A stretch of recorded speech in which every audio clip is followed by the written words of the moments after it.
Güneşli diyarım benim gül açan mekan. Daştı verip bağ olsan acayip vatan.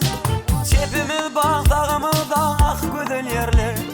Bakar beğenler yani Türkmen güzeller. Görnekili acayip acayip Türkmen ilim var. Görnekili acayip acayip Türkmen ilim var.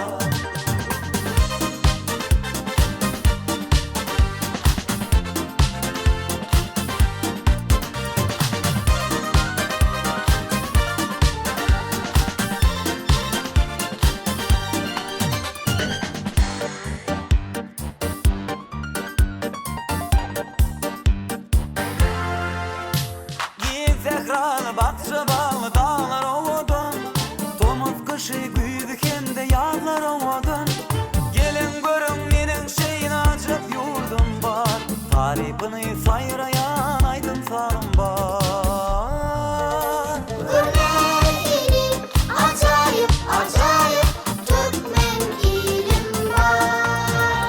Örnek acayip acayip Türkmen ilim var. Gördekili acayip acayip Türkmen ilim var. Gördekili acayip acayip Türkmen ilim var.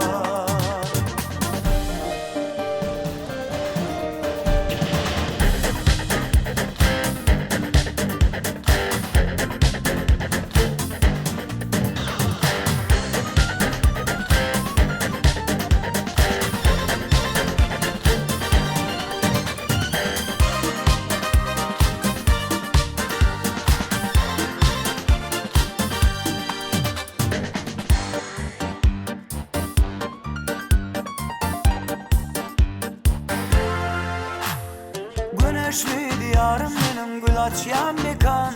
Taştı vırıp bağ olsa acayip vatan. Çepimi bağsağımı da ah güzel yerler. Asıllı sade görkanı Türkmen güzeller. Görnekili acayip acayip Türkmen ilim var. Görnekili acayip acayip Türkmen